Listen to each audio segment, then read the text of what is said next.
Sesudah itu Ben-Hadad Raja Aram menghimpunkan seluruh tentaranya lalu maju mengepung Samaria. Maka terjadilah kelaparan hebat di Samaria selama mereka mengepungnya, sehingga sebuah kepala keledai berharga 80 shikal perak dan seperempat kaptahi merpati berharga 5 shikal perak. Suatu kali ketika Raja Israel berjalan di atas tembok, datanglah seorang perempuan mengadukan halnya kepada raja sambil berseru, "Tolonglah ya tuanku raja," jawabnya. "Jika Tuhan tidak menolong kau, dengan apakah aku dapat menolong kau? Dengan hasil pengirikankah atau hasil pemerasan anggur?" Kemudian bertanyalah raja kepadanya, "Ada apa?" Jawab perempuan itu, "Perempuan ini berkata kepadaku, berilah anakmu laki-laki supaya kita makan dia pada hari ini, dan besok akan kita makan anakku laki-laki. Jadi kami memasak anakku dan memakan dia. Tetapi ketika aku berkata kepadanya pada hari berikutnya, berilah anakmu supaya kita makan dia, maka perempuan ini menyembunyikan anaknya." Tatkala raja mendengar perkataan perempuan itu, dikoyakkannyalah lah pakaiannya, dan sedang ia berjalan di atas tembok, kelihatanlah kepada orang banyak bahwa ia memakai kain kapung pada kulit tubuhnya. Lalu berkatalah raja, "Beginilah kiranya Allah menghukum aku, bahkan lebih daripada itu, jika masih tinggal kepada Elisa bin Safat di atas tubuhnya pada hari ini." Adapun Elisa duduk-duduk di rumahnya dan para tua-tua duduk bersama-sama dia. Raja menyuruh seseorang berjalan mendahuluinya. Tetapi sebelum suruhan itu sampai kepada Elisa, Elisa sudah berkata kepada para tua-tua itu, "Tahukah kamu bahwa si pembunuh itu menyuruh orang untuk memenggal kepalaku? Awas-awaslah, apabila suruhan itu datang, segeralah tutup pintu dan tahanlah dia supaya orang itu jangan masuk. Bukankah sudah kedengaran bunyi langkah tuannya di belakangnya?" Selagi ia berbicara dengan mereka, datanglah raja mendapatkan dia. Berkatalah raja kepadanya, "Sesungguhnya malapetaka ini adalah daripada Tuhan. Mengapakah aku berharap kepada Tuhan lagi?" Lalu berkatalah Elisa, "Dengarlah firman Tuhan. Beginilah firman Tuhan. Besok kira-kira waktu ini sesukat tepung yang terbaik akan berharga sesikal, dan 2 sukat jelai akan berharga sesikal di pintu gerbang Samaria." Tetapi perwira yang menjadi ajudan raja menjawab abdi Allah, katanya, "Sekalipun Tuhan membuat tingkap-tingkap di langit, masakan hal itu mungkin terjadi?" Jawab abdi Allah, "Sesungguhnya engkau akan melihat dengan matamu sendiri, tetapi tidak akan makan apa-apa daripadanya." 4 orang yang sakit kusta ada di depan pintu gerbang. Berkatalah yang seorang kepada yang lain, "Mengapakah kita duduk-duduk di sini sampai mati? Jika kita berkata, baiklah kita masuk ke kota, padahal dalam kota ada kelaparan, kita akan mati di sana, dan jika kita tinggal di sini, kita akan mati juga. Jadi sekarang marilah kita menyeberang ke perkemahan tentara Aram. Jika mereka membiarkan kita hidup, kita akan hidup, dan jika mereka mematikan kita, kita akan mati." Lalu pada waktu senja bangkitlah mereka masuk ke tempat perkemahan orang Aram. Tetapi ketika mereka sampai ke pinggir tempat perkemahan orang Aram itu, tampaklah tidak ada orang di sana. Sebab Tuhan telah membuat tentara Aram itu mendengar bunyi kereta, bunyi kuda, bunyi tentara yang besar, sehingga berkatalah seorang kepada yang lain, "Sesungguhnya Raja Israel telah mengupah raja-raja orang Het dan raja-raja orang Misraim melawan kita, supaya mereka menyerang kita. Karena itu bangkitlah mereka melarikan diri pada waktu senja dengan meninggalkan kemah dan kuda dan keledai mereka serta tempat perkemahan itu. Dengan begitu saja mereka melarikan diri menyelamatkan nyawanya." Ketika orang-orang yang sakit kusta itu sampai ke pinggir tempat perkemahan, masuklah mereka ke dalam sebuah kemah lalu makan dan minum. Sesudah itu mereka mengangkut dari sana emas dan perak dan pakaian. Kemudian pergilah mereka menyembunyikannya. Lalu datanglah mereka kembali masuk ke dalam kemah yang lain dan mengangkut juga barang-barang dari sana. Kemudian pergilah mereka menyembunyikannya. Lalu berkatalah yang seorang kepada yang lain, "Tidak patut yang kita lakukan ini. Hari ini ialah hari kabar baik. Tetapi kita ini tinggal diam saja. Apabila kita menanti sampai terang pagi, maka hukuman akan menimpa kita. Jadi sekarang marilah kita pergi menghadap untuk memberitahukan hal ini ke istana raja." Mereka pergi lalu berseru kepada penunggu pintu gerbang kota dan menceritakan kepada orang-orang itu, katanya, "Kami sudah masuk ke tempat perkemahan orang Aram dan ternyata tidak ada orang di sana dan tidak ada suara manusia kedengaran. Hanya ada kuda dan keledai tertambat dan kemah-kemah ditinggalkan dengan begitu saja." Para penunggu pintu gerbang menyerukan dan memberitahukan hal itu ke istana raja. Sekalipun masih malam, raja bangun juga lalu berkata kepada para pegawainya, "Baiklah, kuterangkan kepadamu apa maksud orang Aram itu terhadap kita. Mereka tahu bahwa kita ini menderita kelaparan, sebab itu mereka keluar dari tempat perkemahan untuk menyembunyikan diri di padang sambil berpikir, apabila orang Israel keluar dari dalam kota, kita akan menangkap mereka hidup-hidup. Kemudian kita masuk ke dalam kota." Lalu salah seorang pegawai menjawabnya, "Baiklah, kita ambil 5 ekor dari kuda yang masih tinggal di dalam kota ini. Tentulah keadaannya seperti seluruh halayak ramai Israel yang sudah habis mati itu. Biarlah kita suruh saja orang pergi supaya kita lihat." Sesudah itu mereka mengambil 2 kereta kuda. Kemudian raja menyuruh mereka menyusul tentara Aram sambil berkata, "Pergilah melihatnya." Lalu pergilah mereka menyusul orang-orang itu sampai ke sungai Yordan, dan tampaklah seluruh jalan itu penuh dengan pakaian dan perkakas yang dilemparkan oleh orang Aram pada waktu mereka lari terburu-buru. Kemudian pulanglah suruhan-suruhan itu dan menceritakan hal itu kepada raja. Maka keluarlah penduduk kota itu menjarah tempat perkemahan orang Aram. Karena itu, sesukat tepung yang terbaik berharga sesikal dan 2 sukat jelai berharga sesikal, sesuai dengan firman Tuhan. Adapun raja telah menempatkan perwira yang menjadi ajudannya itu mengawasi pintu gerbang, tetapi rakyat menginjak-injak dia di pintu gerbang. Lalu ia mati sesuai dengan perkataan abdi Allah yang mengatakannya pada waktu raja datang mendapatkan dia.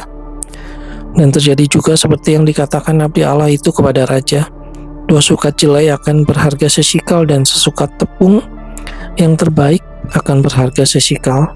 Besok kira-kira waktu ini di pintu gerbang Samaria. Pada waktu itu si perwira menjawab abdi Allah itu, "Sekalipun Tuhan membuat tingkap-tingkap di langit, masakan hal itu mungkin terjadi?" Tetapi Elisa berkata, "Sesungguhnya engkau akan melihatnya dengan matamu sendiri, tetapi tidak akan makan apa-apa daripadanya." Demikianlah terjadi kepada orang itu. Rakyat menginjak-injak dia di pintu gerbang, lalu matilah ia.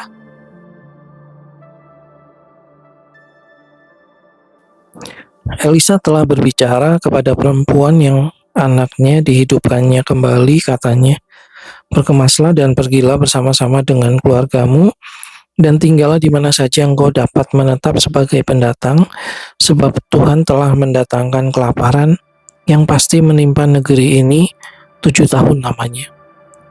Lalu berkemaslah perempuan itu dan dilakukannya seperti perkataan abdi Allah itu.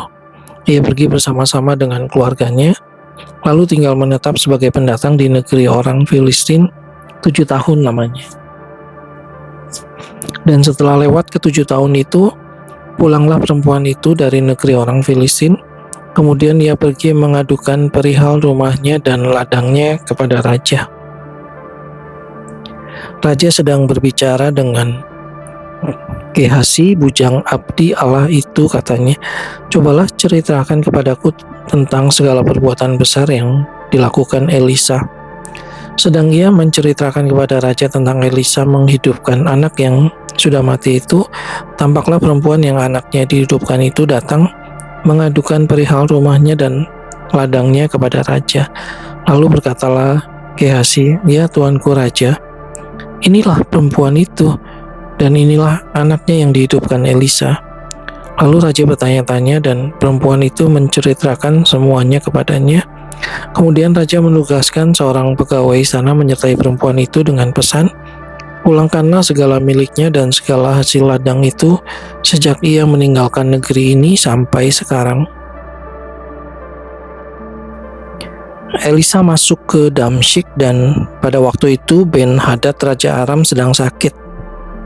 Ketika dikabarkan kepada raja, "Sudah datang abdi Allah kemari," berkatalah ia kepada Hazael, "Ambillah persembahan, pergilah menyongsong abdi Allah itu dan mintalah petunjuk Tuhan dengan perantaraannya, sembuhkah aku dari penyakit ini?"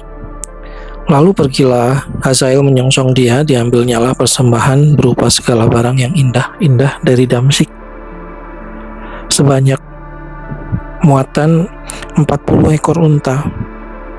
Sesudah sampai, tampillah ia ke depan Elisa dan berkata, "Anakmu Ben-Hadad Raja Aram menyuruh aku menanyakan kepadamu apakah aku akan sembuh dari penyakit ini." Jawab Elisa kepadanya, "Pergilah, katakanlah kepadanya, pastilah engkau sembuh.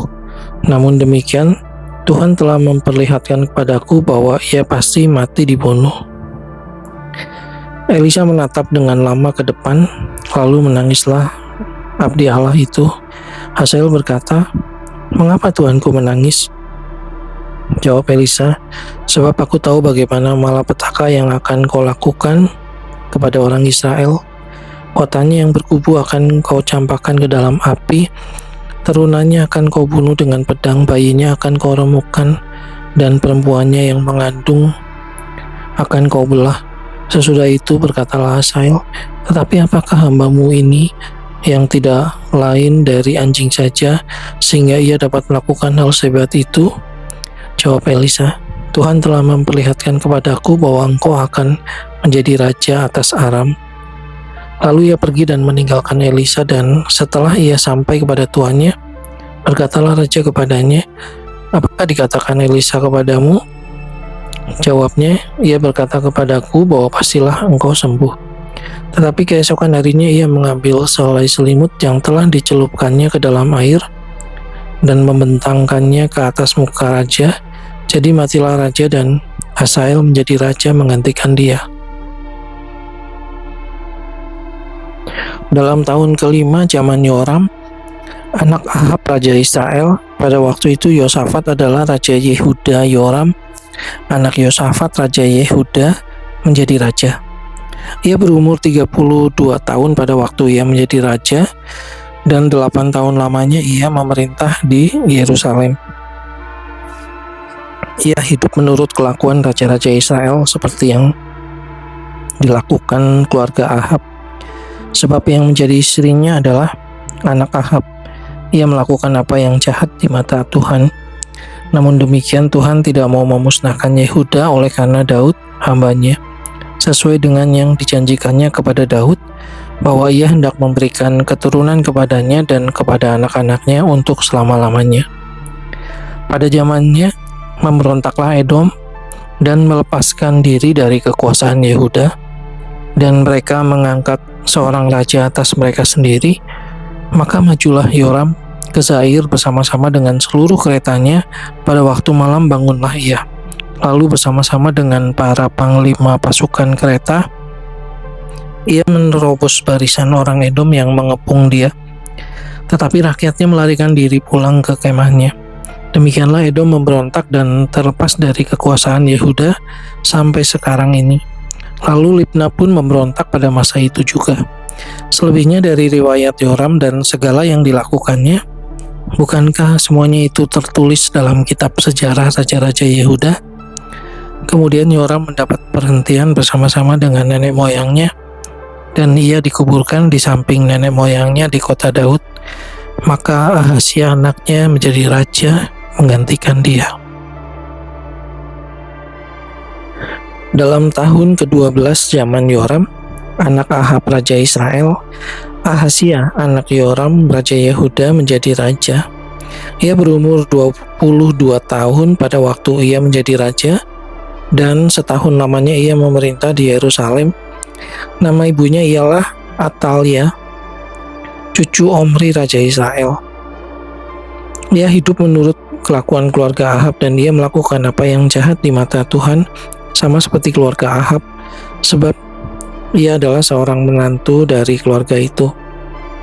Ia pergi bersama-sama Yoram bin Ahab untuk berperang melawan Hazael Raja Aram di Ramot Gilead.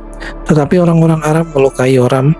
Kemudian pulanglah Raja Yoram ke Yisrael supaya diobati luka-lukanya yang ditimbulkan orang Aram di Rama pada waktu ia berperang melawan Hazael Raja Aram. Dan Ahasya anak Yoram Raja Yehuda pergi menjenguk Yoram bin Ahab di Israel karena ia sakit. Kemudian Nabi Elisa memanggil salah seorang dari rombongan Nabi dan berkata kepadanya, "Ikatlah pinggangmu, bawalah buli-buli berisi minyak ini dan pergilah ke Ramot Gilead. Apabila engkau sampai ke sana, carilah Yehu bin Yosafat bin Nimsi, masuklah, ajak dia bangkit dari tengah-tengah temannya dan bawalah dia ke ruang dalam. Kemudian ambillah buli-buli berisi minyak itu, lalu tuangkan isinya ke atas kepalanya dan katakan, beginilah firman Tuhan, telah kuurapi engkau menjadi raja atas Israel. Sesudah itu bukalah pintu larinya dan jangan berlambat-lambat." Lalu Nabi muda itu pergi ke Ramot Gilead. Setelah ia sampai, maka tampaklah panglima-panglima tentara sedang duduk berkumpul. Lalu ia berkata, "Ada pesanku bawa untukmu ya panglima." Yehu bertanya, "Untuk siapa?" "Dari kami sekalian," jawabnya. "Untukmu ya panglima." Lalu bangkitlah Yehu dan masuk ke dalam rumah. Nabi muda itu menuangi minyak ke atas kepala Yehu serta berkata kepadanya, "Beginilah firman Tuhan Allah Israel, telah kuurapi engkau menjadi raja atas umat Tuhan, yaitu orang Israel. Maka engkau akan membunuh keluarga tuanmu Ahab, dan dengan demikian aku membalaskan kepada Isabel darah hamba-hambaku, nabi-nabi itu, bahkan darah semua hamba Tuhan. Dan segenap keluarga Ahab akan binasa, dan aku akan melenyapkan daripada Ahab setiap orang laki-laki, baik yang tinggi maupun yang rendah kedudukannya di Israel. Dan aku akan memperlakukan keluarga Ahab sama seperti keluarga Yerobeam bin Nebat, dan sama seperti keluarga Baesa bin Ahia. Isabel akan dimakan anjing di kebun di luar Israel dengan tidak ada orang yang menguburkannya." Kemudian Nabi itu membuka pintu lalu lari. Apabila Yehu keluar mendapatkan pegawai-pegawai tuannya, berkatalah seorang kepadanya, "Apa kabar? Mengapa orang gila itu datang kepadamu?" Jawabnya kepada mereka, "Kamu sendiri mengenal orang itu dengan omongannya." Tetapi mereka berkata, "Dusta, cobalah beritahukan kepada kami." Lalu katanya, "Begini-beginilah dikatakannya kepadaku, demikianlah firman Tuhan, telah kuurapi engkau menjadi raja atas Israel." Segeralah mereka masing-masing mengambil pakaiannya dan membentangkannya di hadapan kakinya, begitu saja di atas tangga. Kemudian mereka meniup sangkakala serta berseru, "Yehu raja." Demikianlah Yehu bin Yosafat bin Nimsi mengadakan persepakatan melawan Yoram. Adapun Yoram sedang berjaga-jaga di Ramot Gilead bersama-sama dengan segenap orang Israel menghadapi Hazael Raja Aram. Tetapi Raja Yoram sendiri telah pulang ke Israel supaya luka-lukanya diobati yang ditimbulkan orang-orang Aram pada waktu ia berperang melawan Hazael Raja Aram. Yehu berkata, "Jika kamu sudah setuju, jangan biarkan siapapun meloloskan diri dari kota untuk memberitahukan hal itu ke Israel." Kemudian Yehu naik kereta dan pergi ke Israel, sebab Yoram berbaring sakit di sana.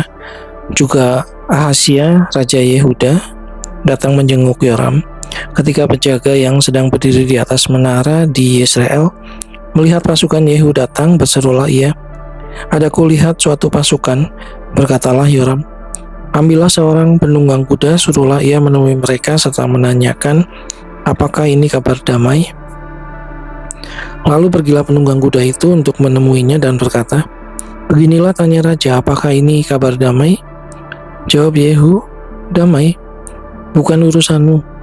Baliklah, ikutlah aku." Dan penjaga itu memberitahukan, suruhan sudah sampai kepada mereka, tetapi ia tidak pulang. Disuruhnyalah penunggang kuda yang kedua, dan setelah sampai kepada mereka, berkatalah ia, "Beginilah tanya raja, apakah ini kabar damai?" Jawab Yehu, "Damai, bukan urusanmu. Baik, baliklah, ikutlah aku." Dan penjaga itu memberitahukan, sudah sampai ia kepada mereka, tetapi ia tidak pulang. Dan cara memacunya adalah seperti cara Yehu cucu Nimsi memacu, sebab ia memacu seperti orang gila. Sesudah itu berkatalah Yoram, "Pasanglah kereta." Lalu orang memasang kereta. Maka keluarlah Yoram raja Israel dan Ahazia raja Yehuda, masing-masing naik keretanya. Mereka keluar menemui Yehu, lalu menjumpai dia di kebun Nabot orang Israel itu. Tatkala Yoram melihat Yehu, bertanyalah ia, "Apakah ini kabar damai, hai Yehu?" Jawabnya, "Bagaimana ada damai selama sundal dan orang sihir ibumu Isabel begitu banyak?" Segera Yoram berputar dan mau melarikan diri sambil berseru kepada Ahazia, "Itu tipu, Ahazia." Tetapi Yehu menarik busurnya dengan sepenuh kekuatannya, lalu memanah Yoram di antara kedua bahunya, sehingga anak panah itu menembus jantungnya. Maka rebahlah ia di dalam keretanya. Kemudian berkatalah Yehu kepada Bidkar perwiranya, "Angkat dan lemparkanlah mayatnya ke kebun Nabot orang Israel itu, sebab ketahuilah bahwa pada waktu aku dan engkau berdampingan menunggang kuda mengikuti Ahab ayahnya, maka Tuhan telah mengucapkan terhadap dia hukuman ini. Sesungguhnya aku telah melihat darah Nabot dan darah anak-anaknya tadi malam. Demikianlah firman Tuhan, maka aku akan membalaskannya kepadamu di kebun ini. Demikianlah firman Tuhan. Oleh sebab itu angkat dan lemparkanlah mayatnya ke kebun ini sesuai dengan firman Tuhan." Ketika Ahazia raja Yehuda melihat itu, maka ia pun melarikan diri ke arah Bet Hagan. Tetapi Yehu mengejarnya sambil berkata, "Panahlah dia juga." Maka mereka memanah dia di atas keretanya di pendakian ke Gur dekat Yibleam. Ia lari ke Megido dan mati di sana. Para pegawainya mengangkut mayatnya ke Yerusalem, lalu mereka menguburkan dia dalam kuburnya sendiri di samping nenek moyangnya di kota Daud. Adapun Ahazia menjadi raja atas Yehuda dalam tahun ke-11 zaman Yoram bin Ahab. Sampailah Yehu ke Yisrael. Ketika Isabel mendengar itu, ia mencalak matanya. Dihiasinyalah kepalanya, lalu ia menjenguk dari jendela. Pada waktu Yehu masuk pintu gerbang, berserulah Isabel, "Bagaimana? Selamatkah Simri pembunuh tuannya itu?" Yehu mengangkat kepalanya melihat ke jendela itu dan berkata, "Siapa yang di pihakku? Siapa?" Dan ketika 2-3 orang pegawai istana menjenguk kepadanya, ia berseru, "Jatuhkanlah dia." Mereka menjatuhkan dia sehingga darahnya memercik ke dinding dan ke kuda, mayatnya pun terinjak-injak. Yehu masuk ke dalam lalu makan dan minum. Kemudian ia berkata, "Baiklah, urus mayat orang yang terkutuk itu dan kuburkanlah dia, sebab ia memang anak raja." Mereka pergi untuk menguburkannya, tetapi mereka tidak menjumpai mayatnya, hanya kepala dan kedua kaki dan kedua telapak tangannya. Mereka kembali memberitahukannya kepada Yehu, lalu ia berkata, "Memang begitulah firman Tuhan yang diucapkannya dengan perantaraan hambanya Elia orang Tisbe itu. Di kebun di luar Israel akan dimakan anjing daging Isabel. Maka mayat Isabel akan terhampar di kebun di luar Israel seperti pupuk di ladang, sehingga tidak ada orang yang dapat berkata, 'Inilah Isabel.'"